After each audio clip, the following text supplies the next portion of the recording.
because the bitch not. Hey Hey. everybody, this is Eshin Lacoste. Thank you so much for joining me.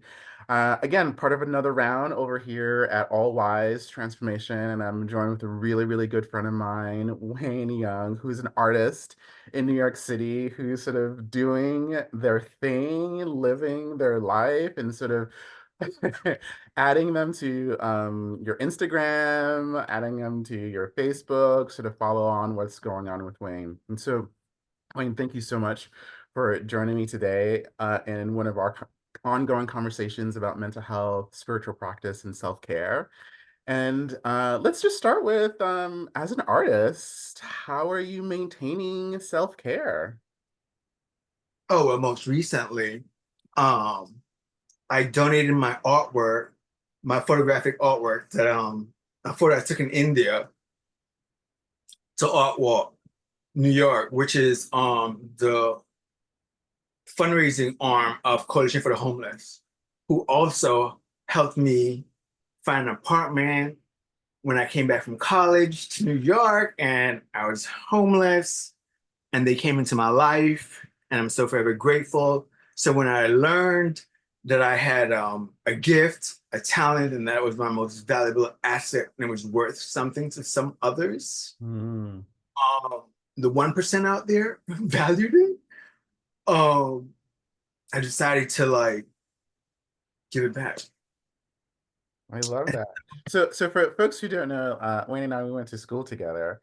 And I knew you were into the arts and you into performances. I were you doing art back in school? Were I you? sure was, mister. I sure was. Um, remember I was the cultural chair in the student government and I did a couple plays. Oh I did yes. one on being gay and HIV.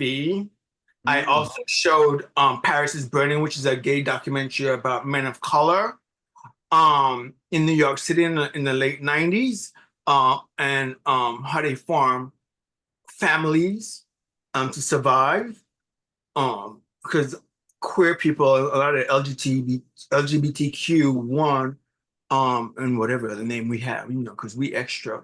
Um, we usually thrown out our homes at a very young age, so we have to find our own families. So yes, I shared all myself at Southern Vermont College when I arrived there, the same year you arrived. We yeah. were in class. Although you ended up getting your BA and then went on to get your master's. And I just, reinvented myself and became Wayne the Artiste. And so I went from just, dressing up in drag to doing plays and one-man shows. And that's how culturally I was connected to Southern Vermont College. Yeah. And also just being like, you know, Yeah. taking some of the students that want to go to Benton College, which is another college in the same town. Um, 'Cause I also got accepted to that college too. Yeah. Instead of my college, responded faster with a care package. For Oh, and I was like, okay, that's my first choice. But yeah, but I wasn't officially Wayne the Artiste, so And when did that transition happen? When did the I was working in the garment district with my friend, and she didn't have work for me, right? It was kind of slow season. We did like samples and for Gucci, Helmut Lang, blah, blah, blah. And then we did like full collection, full production for small designers. Okay, so she didn't have a lot of work for me, and she said, "Oh, my friend is having Sylvia Hummer in the Hamptons. It's where the rich folks live." But she's in Fire Island, still at Hamptons. And so she needs help. She's having a solo show and she needs a studio assistant. And she's willing to pay $25 an hour. I said, oh, well, it's $5 more than you paying me. I said, so yes. um, and so I went there and as I was learning, she worked with resin and wax and then on wood and stuff. And so she taught me, and I picked it up really quick. And I told her, like, because we had to dip the wooden boxer crates into this like metal tub of like boiling wax. And so I said, I trust myself. And she said, you don't trust me? Because we did it a couple of times. She holds one in there, we dip it in real fast. But we're fully covered and protected. I said, I feel more safer doing it alone. Like, and then she saw me do it and she said, okay. And then the resin is like, it looks like glass. So she painted and stuff. And yeah, and then I told her she doesn't have to be in the studio no more. I would just need, if I need a correction, you tell me how to correct it. If like I make a mistake with the when I'm carving I might be going on too much with this. No, Okay, no, so I no, no, just making. I was just thinking, yeah, yeah, yeah. so I met her, and while doing this, she you know she recognized something in me that was denied me many, many times because when I first came to this country, as an immigrant, like you're not sure if you were born here, or your Mm-mm. situation, No, but I was born in Haiti, and I came to the States when I was about three or four from Haiti. so we came to this country in like the late 80s, right? Yeah. Hmm. So we're around the same age. And so I came in 87. I was 7 because I'm a few years older than you, but darling, I'm still giving you face. You're looking good. And that's not even the light coming at me. I'm animated, everybody. Hello. Let's us. He knows me I already. So, love it. I love it. um, And but yeah, go ahead. the reason why the background is blurred is because I still don't know how to use Zoom. And I will show you my artwork since I'm talking about I am an artist. Like, well, let's see your work. And my painting is right back here, but it's kind of blurred out, and I don't know how to do it. But we'll do it again. Yeah, yeah, And no, and you know, I'm gonna get folks like your contact information so they could sort of oh follow yeah, you just Wendy to. Ortiz. I'm Yeah. like, oh, how I got that name too. I'm gonna get back. Like my ex-boyfriend just said, get back on the bus, Wayne, because I'm jumping from story to story. But as a madman, I really know how to get back on the bus. Because I've been with him. But anyway, mental health. We're talking about here. I'm keeping it real. But anyway, so the reason I got Wayne D. Ortiz is because I met this dude. He's from LA, and he was just visiting. I think it was at some like gay bar. And I was saying to him, hey, I was trying to create my website and Wayne Young wasn't available. I didn't realize there were so many Wayne Youngs out there. I guess it's a very common name. Oh. Huh. Obviously, I'm not common. You haven't Yeah. realized that by now. Woo! Anyway, and so this young man says to me, well, why don't you call yourself Wendy Ortiz? Because you're an artist. Because I showed him my work. And at that time, I was like, this 2010, 20, yeah. I just started out. I just had like 5 photographs of my name. But getting back on the bus, like my ex-boyfriend says, get back into that studio. How you met that lady and got into art? So she says to me, Wayne, I want to see what you can do. And then her husband came in and she's an art collector too. And so she would take me to like all like she should get invited to like these fierce like museum openings, like the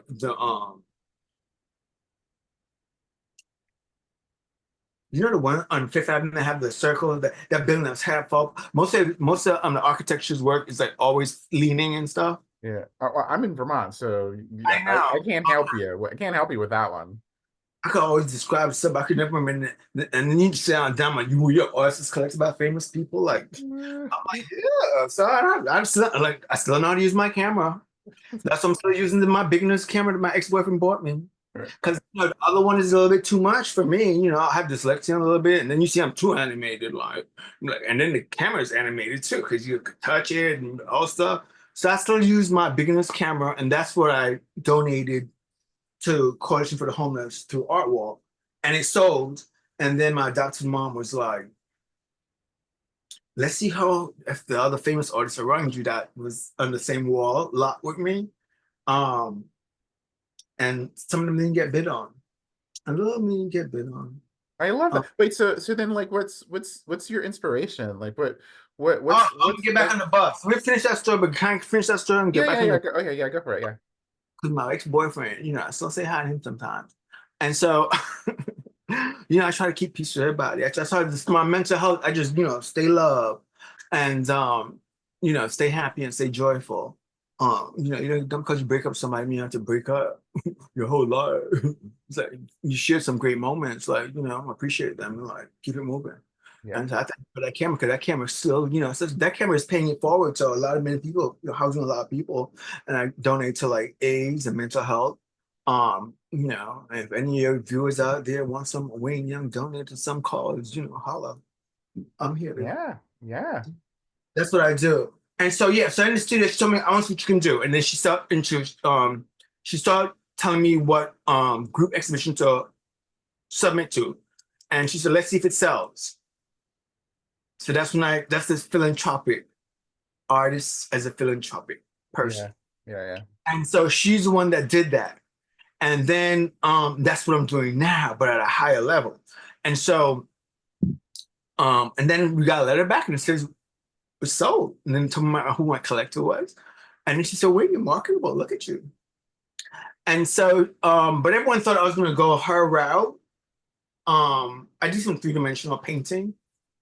But I went photography. And then it was a weird situation when Agnes Gunn, she's on the board of the Museum of Modern Art. So she's the first one, that I just swung out the door. First, the artist Sylvia Hummer that I did work in the studio for, she said, Wayne, my gallery is having a juried exhibition. Now, a juried exhibition is where there are consultants that's going to judge whether you're good enough to meet the criteria for what they're looking for. And I just got the camera. I was so excited. I had like 20 photos, maybe like 5 photos. 5 to 20 photos, but out of the 20, there were 5 good ones. And so I submitted it. And it was supposed to go to cancer, split with 3 ways: cancer, gallery, and artists. It was valued at $400.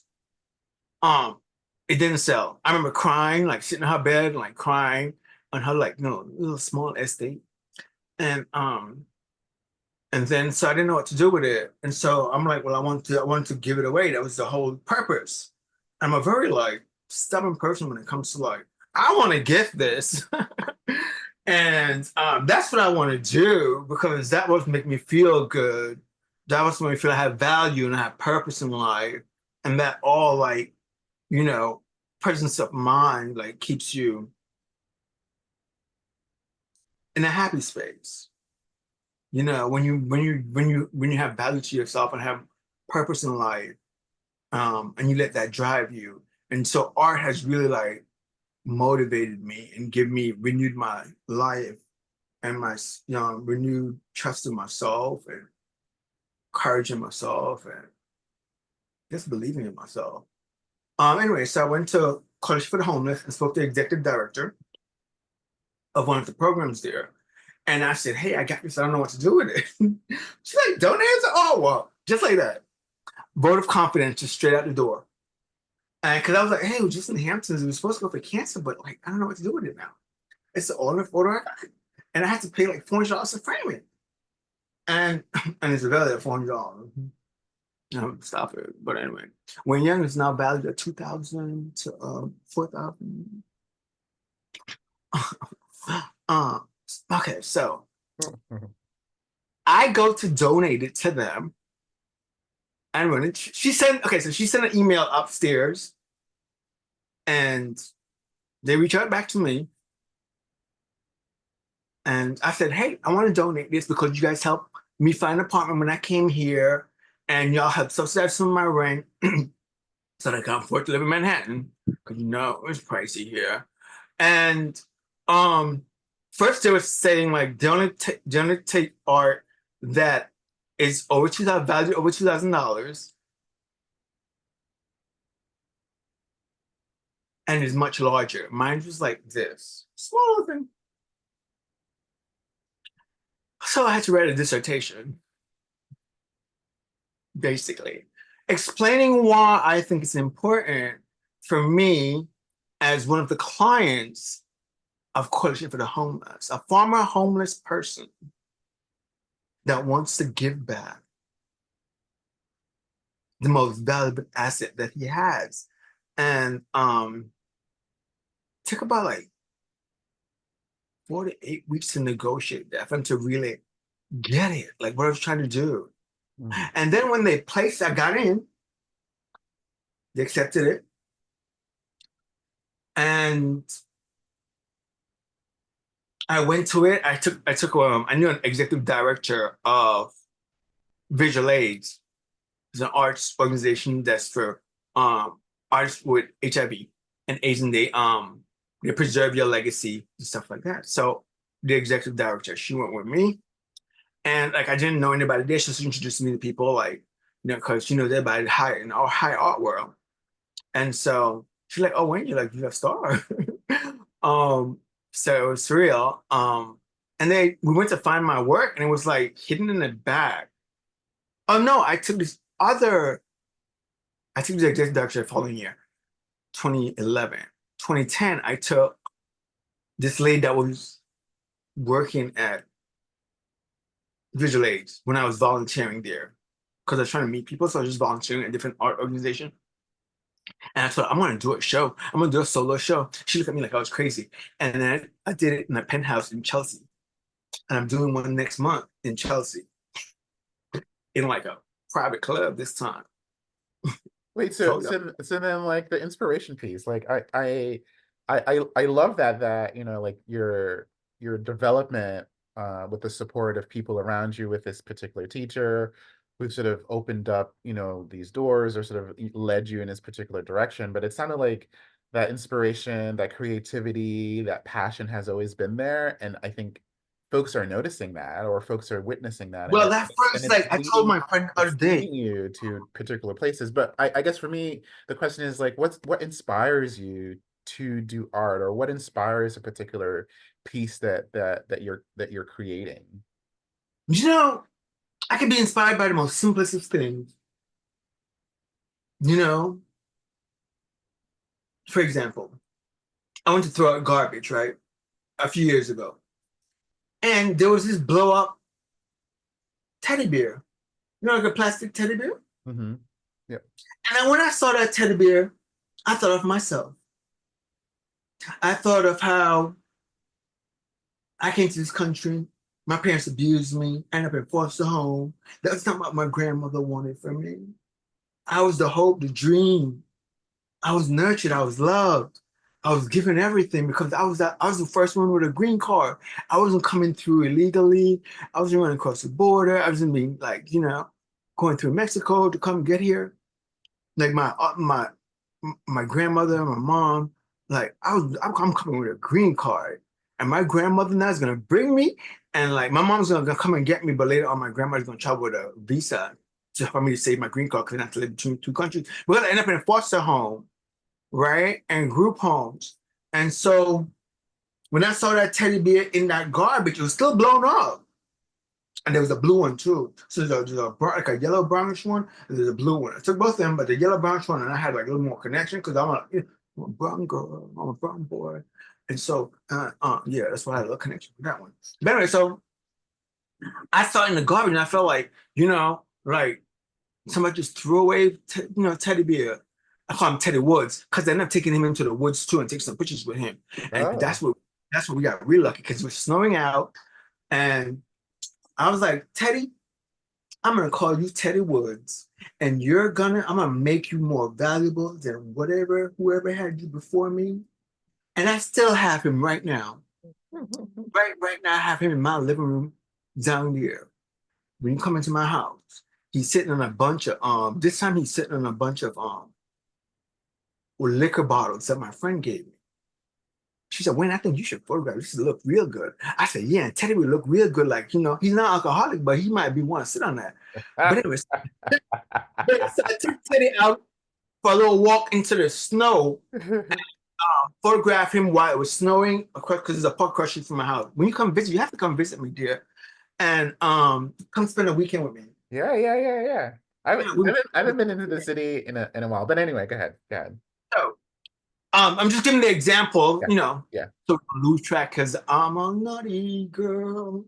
And so we're talking about why art is important. into my mental health, and how do I see it to transform me? And that's why I said teddy bear, I found me in the garbage and I thought I was being thrown away. But then I took teddy bear and I said, I'm gonna make you valuable. I'm gonna make you somebody, Teddy. You're Teddy Woods. I took you into the woods. I took of you and in the snow, like me and you were playing in the snow. And yes, him and I was playing in the snow. Call him Teddy Woods. Took him to Art Walk, honey. They said, because I got re-invited back because I keep telling. I remember my ex-boyfriend said, get back on the bus. I'm gonna get back on the bus in a minute to get ahead of myself. But anyway, so yeah, so that's how I see. That's how sometimes I'm inspired, right? By something like simple like that, where it connects a mental health situation where like maybe I was triggered. Yeah. More likely I was triggered, right? Yeah. I felt like, oh my God, that's me. I was thrown away. Like my mom, my dad abused me and like didn't want me. And like I was a ward of the court, like for real. Like this was what my grandmother wanted for me. You know, I was hoping that dream that I'm gonna grow up and I'm gonna they planned out. Potential. Yeah. I'm gonna go back and then I'm gonna help them, you know, and I wasn't able to do that. And I told my abuelita the other day, like I said, Mommy, like, you know, thing I worked out the way we wanted it to. You know, I had health problems, this and that. And like, you know, but I'm on the red carpet. I'm donating to the homeless. Could you believe this? A circle. Life is a circle, right? And if you believe in Buddhism or whatever. Yeah, yeah. So or Eastern philosophies. So going back to artwork when I initially negotiated it with them, and that little piece that they didn't want, like Teddy Woods, somebody didn't want Teddy Woods. Teddy Woods actually sold that artwork, by the way, to some famous person. I don't know who they are. Oh, They collect Wayne Young now, so. I love that. Yeah. I told Teddy, I said, Teddy, I'm gonna make you valuable. I I'm gonna take love that. I you love to a that. place. Because you know, I gave them options too, right? And I sort of love how going back to sort of it goes in full circle, right? Like in the sense of here you are and Teddy's getting the recognition, Teddy's getting the acknowledgement, right? Like sort of like you, right? You know, you're doing your thing and you're getting the recognition, you're getting the artwork, right? So it's definitely That's not the recognition is not what I want. That's just not what that's not my goal, right? yeah. Don't make that your goal or your intention. You know, I was triggered and I was trying to transform something, Yeah. you know, but it wasn't like through me, but I was taking something literally though Yeah. and giving it back value. Yeah. Yeah. You know, literally, figuratively, and literally, I did it. You Yeah. know, Yeah. and but it takes a lot of creativity, right, to do that. Like, you have to, the mental state has to be like, if each individual, whatever journey they've had through life, you know, might be inspired differently.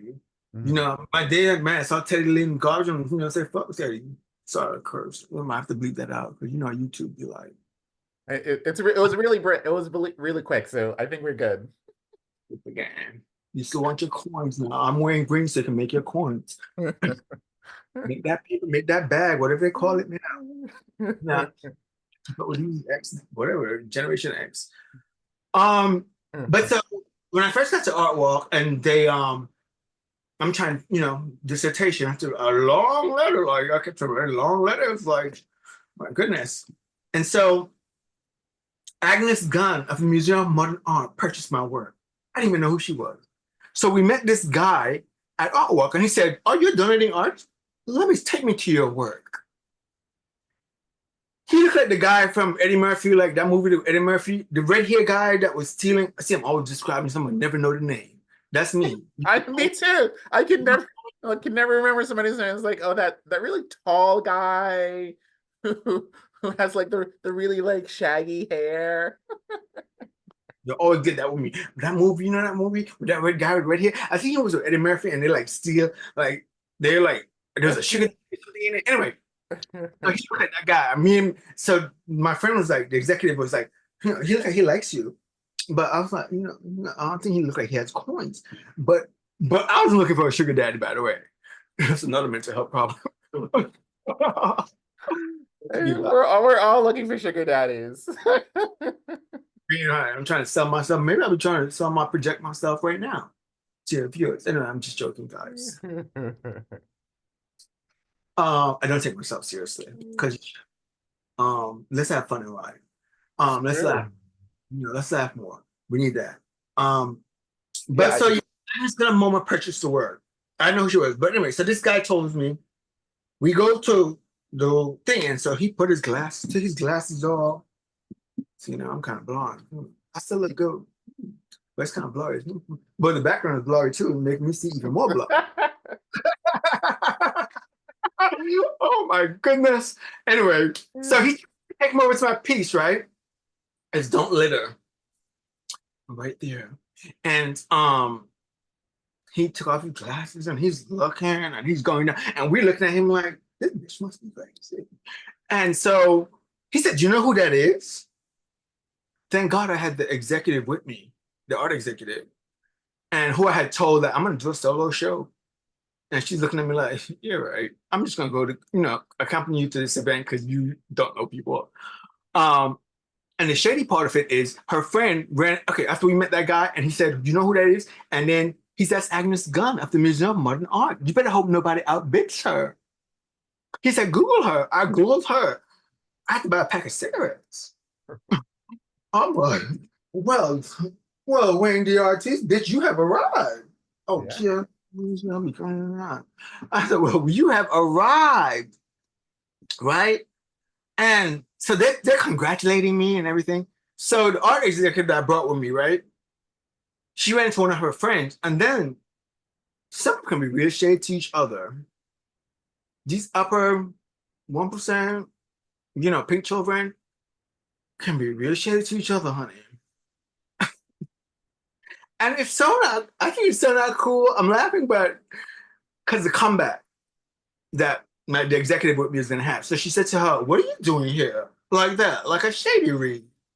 I don't know if you know that gay idiom, like shady read, like Yeah, reading. And yeah, yeah, yeah. I don't know if your audience too, but watch Paris is Burning, the gay documentary, the one that I showed in college when I was culturally Yeah. here. Um, so yeah, her friend said, "What are you doing here?" And then she said, "I'm here with one donating artist." And then follow that with the guy that we just met. He said, "Well, Agnes Gunn just bid on him, and she knew who Agnes Gunn. Everybody at the table know who Agnes Gunn is, except me. And I'm the one that she bought. Like, everybody's congratulating me, and everybody's congratulating her too, and like, and so that was the comeback. Friend tried to throw shade, and then she said, "Oh, you really want to throw shade? Well, I'm going to donate an artist. What you have to say?" Agnes Gunn just bid on this young man. Oh yeah, and I wasn't afraid to tell my story too. I told them, I said I was homeless and they helped me. There's no reason to be ashamed of your journey. I think sometimes a lot of people we have to own our journey, own our own story, own our own narrative. Mhm. It's very important because it took me a while to learn that, to learn how to own.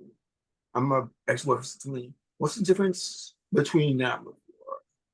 I said I own my story. I own my narrative.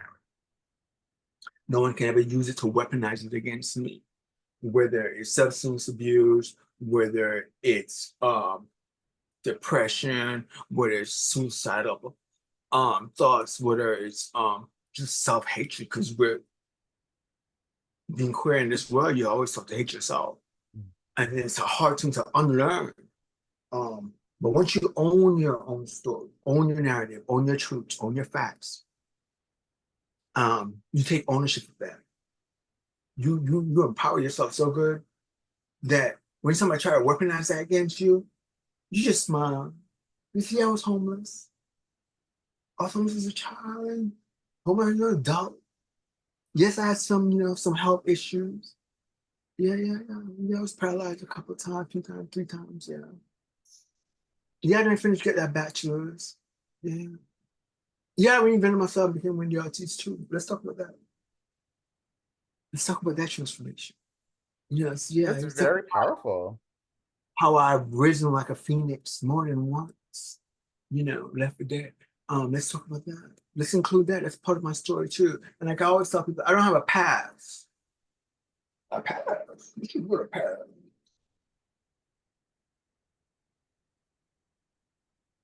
circle. I have history. I've learned experiences. You know, sometimes it takes us longer to learn through our experiences. And whether you seek out therapy or you just have someone in your life that you can speak to, you don't have to go see a therapist necessarily. But I think therapy is better because like you get to like see have an objective person. I've been in therapy since I was a child because I know of the court system forced my mom to have me go see a therapist. And so we had to like I had to see a therapist by myself. And then they assigned her therapist in the courts, and my mom was a little bougie, and she was like, Imagine she's mommy dearest. No, you know that movie? Go watch that movie too. That's my story right there. And so that's why you see why I'm so animated. I'm working with all my marbles, but it just keeps shaking around. I love it. I love it.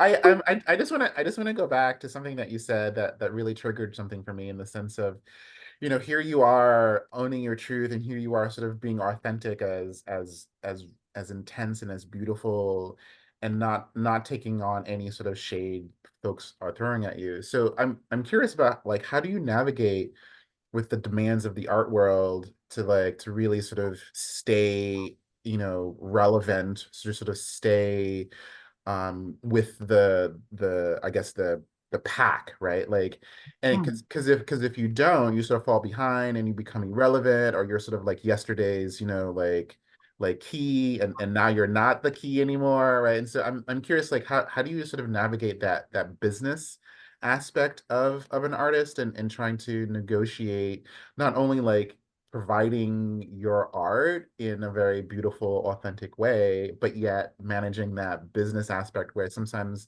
those two really don't go together. I'm curious. I felt packed. You know, I want to work with my mom, just butt in the air every time. Like, I'm telling you, I'm gonna give you something right now. You're only as good as your last word. And because when I came out the door hitting it like that with Agnes Gunn, Mama, getting back on the bus. So after that happened, the next couple of days, I went back to Coalition for the Homeless, right? Talked to the executive. All of a sudden, people were rushing me from the upstairs from Artwell. And they're like, oh my God, congratulations. I became like an instant celebrity within that. Remember, they were denying me to give back, right? All I wanted was to give back, to say thank you. A humble thank you. And that's what I continue to do. And this is my 11th year donating. And irrelevant. Now, because I came at the door hitting it so high, people thought it was going to be a one-hit wonder. But they forgot my name is Wayne. And I keep you wondering. Nothing. Okay. I might be blurred in the background, but put these glasses on, I'm seeing 2020. You keep the wondering.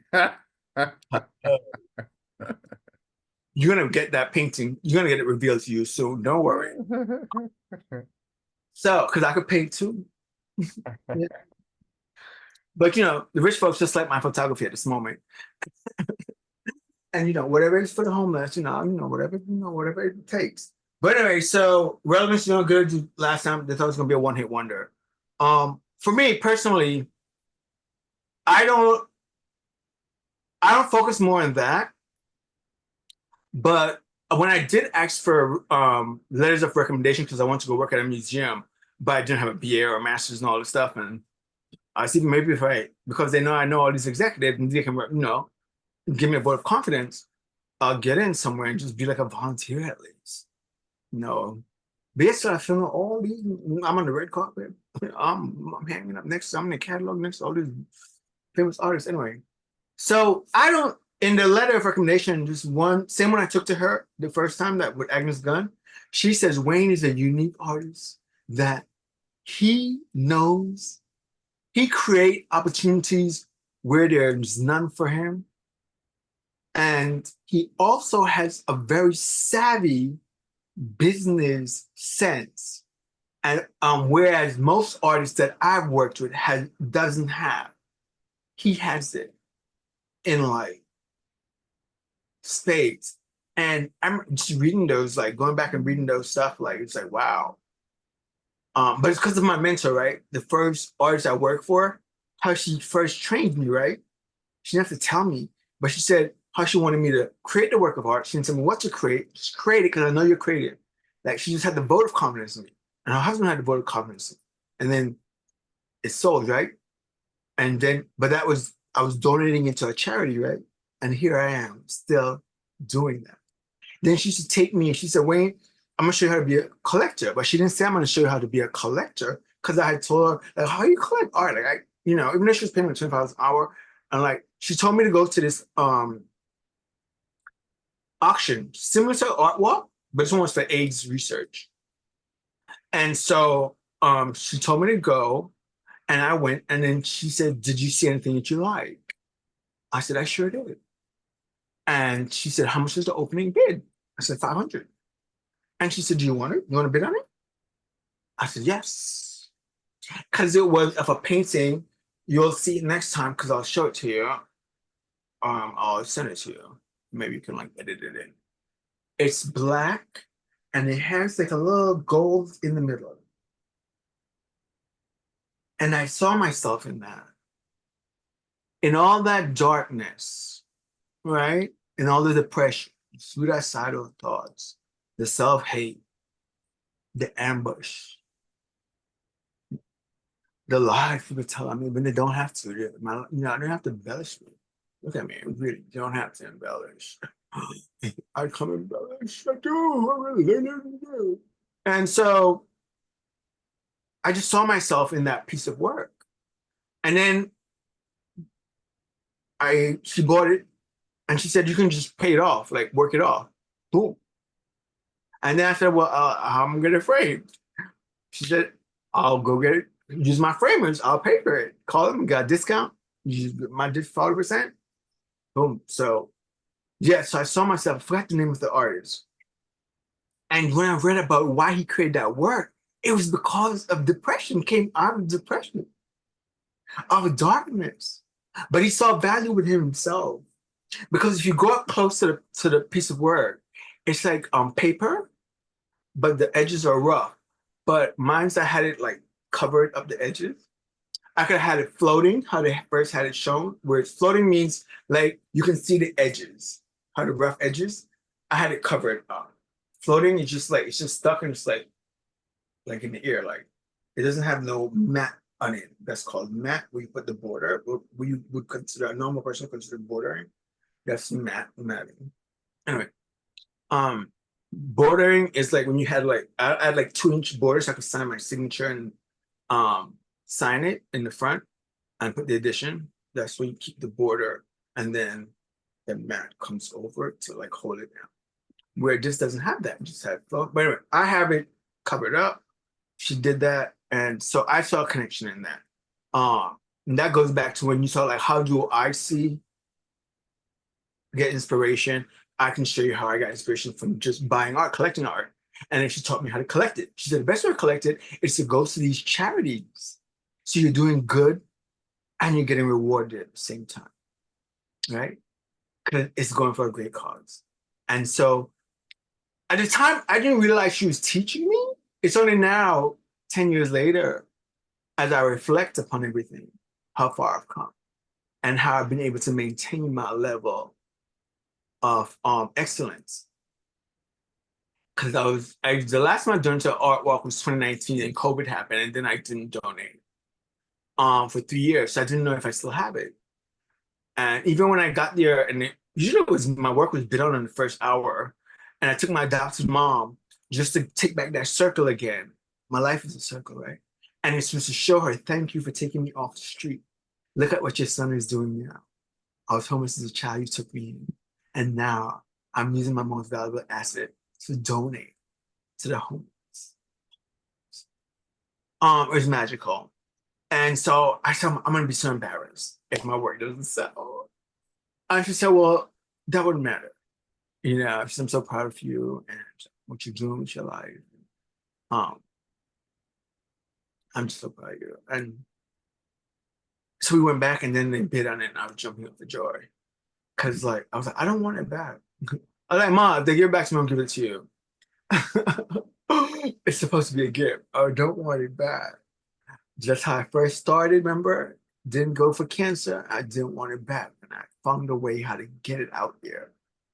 But it sold, and I took that photo in India where my friend, Lady Tina, was more concerned about the dogs. When there are a lot of other children, homeless children running around like hungry, she's worried about feeding the dogs.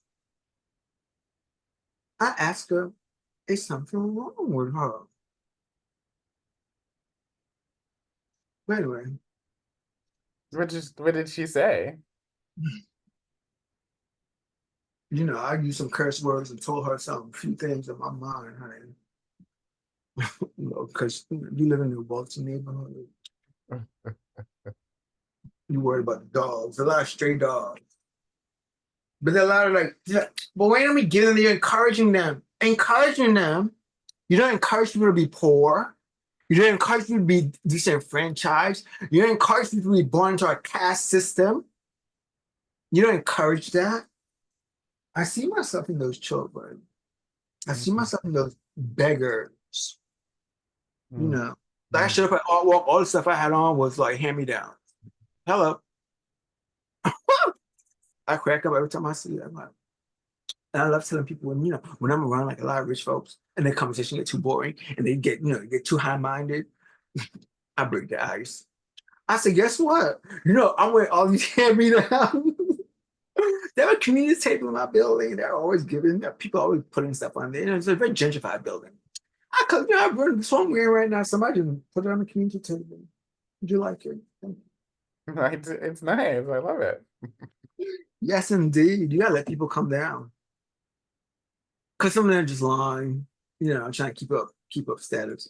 But and that's just owning your truth, right? But I was talking about owning your truth. Yeah. And being empowered by your own story and your own narrative. So don't be afraid of it.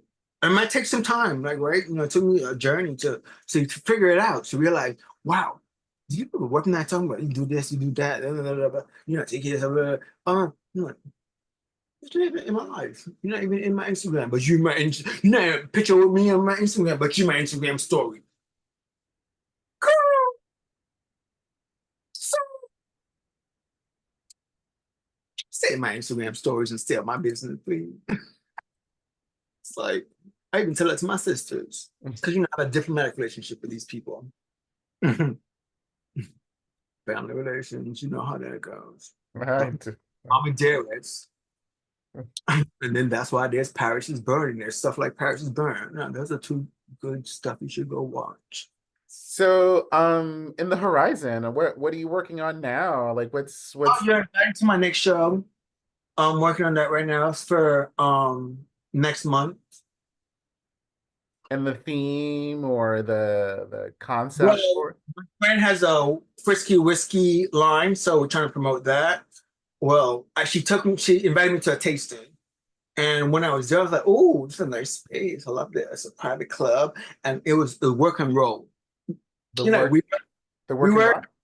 work and roll. See if you can figure it out before me. Anyway, but I'm blurry in the background all the time. So this really is a figurative stuff about my life.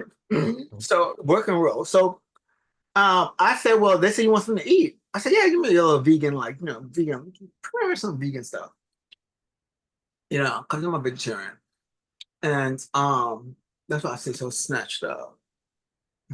But anyway, so you too much. It's also the genes too. Myself too. It's also the good genes. Yeah, it's a good genes. So I tell you, my grandma, my abuela's like, thank you. Thank you, Mom Dearest. Mommy Dearest, you give me something, like, girl.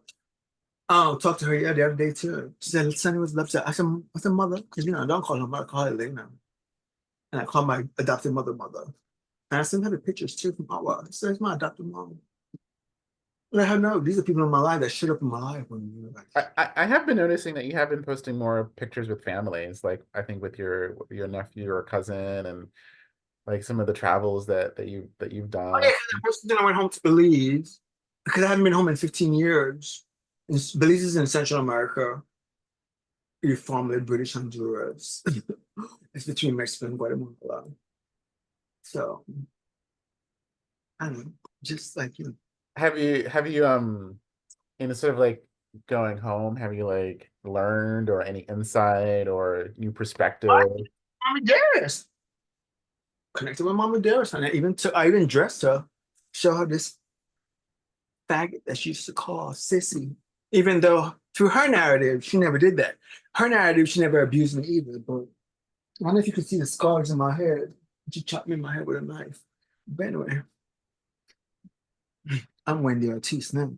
So I love you it. see the painting in the background. That's me too. I can do that too. But anyway. So and I'm a stylist, interior decorator consultant. And so she was going on and on about the dress I brought her and the sneakers I brought her. And like, I said, Mother, this is what I do for a living. I style people. This thing is not gay for nothing. Seriously. Mm. Well, it goes back to what you're saying about sort of like just owning your truth, right? Like just owning that this is who you are. There's a lie in front of me. You have to know how to let her stay in her lie. You know, she was literally just lying in front of me.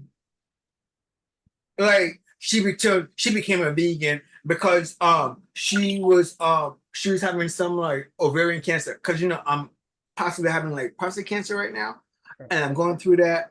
I'm talking to her, Mama Dearest, and she's gonna tell me, but you know what the true narrative is? I was in foster home and I was in Harlem Hospital because they abused me and beat me up, chopped me up in my head.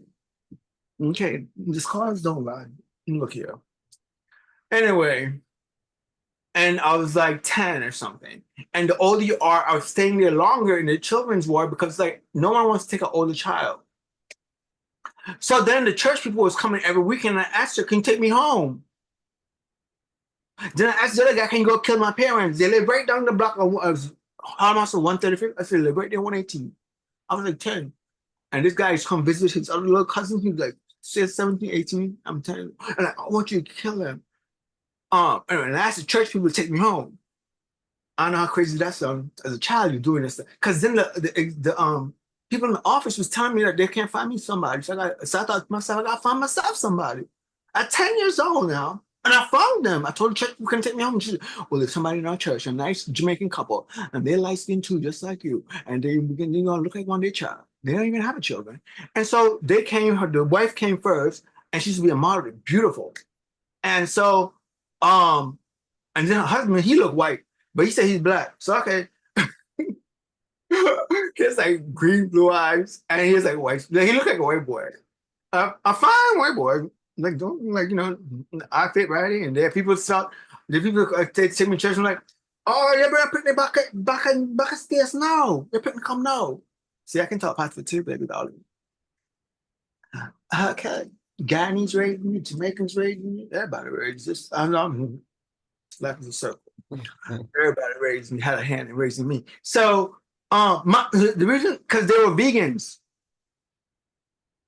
and they were Seventh-day Adventists from Sabbath down to Sabbath down, Friday to Saturday. Okay. And so and she was having an affair with him. That's how you became a vegan because I wanted to stay a vegan because I'm like, well, if I had to eat dog food when I first got there, and I call it dog food, and he wouldn't allow me to have any other food, and my caseworker didn't like care, my social worker didn't even care.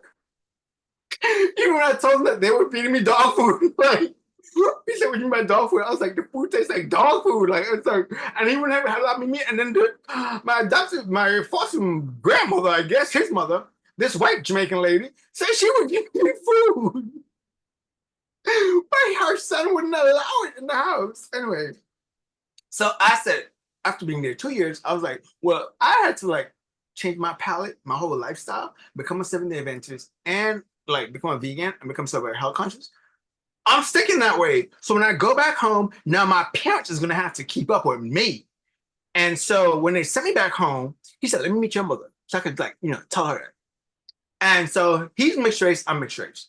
Perfect, right? I have a white Latino mother, here's a white mother. And here's a black father. I have a black father. Anyway, never in my wildest imagination did I ever think my mom would add more trauma to me, okay? And go have an affair with this man. Yes, he's fine. And then me and his wife have to go travel on a train up to the Bronx where we lived, where I lived with them. And and as he's teaching her Bible teaching and teaching her to be a vegan, so I can go, she can keep me a vegan, right? They start sexing. Then my father right in the house, and he won't call me outside my name a faggot and soft and all that. And you have my foster father come up in there, what you call him, a white boy, whatever, like fake black, or what you call your own child, trauma. Okay, we have to learn how to unlearn how to generational traumas, right? So when Mommy Dearest tells me in a conversation that that's how she became a vegan, I just let her have it. Like, I not have it, but that's you want to stick to that story, stick to that story. Because we all know what the truth is, right? And sometimes, like someone told me, like a therapist told me, like, it might be too hard for her to admit, even at this stage, what she did to you. This sexual abuse, like, you little faggot, you put me in my sister's clothes while my little sister, who's 3 years younger than me, is standing right there, put me in her panties. I'm only like 7 years old. Put me in her panties and her clothes and her dress and her shoes and put me in front of the mirror. So you want to be a girl? Then you're a girl.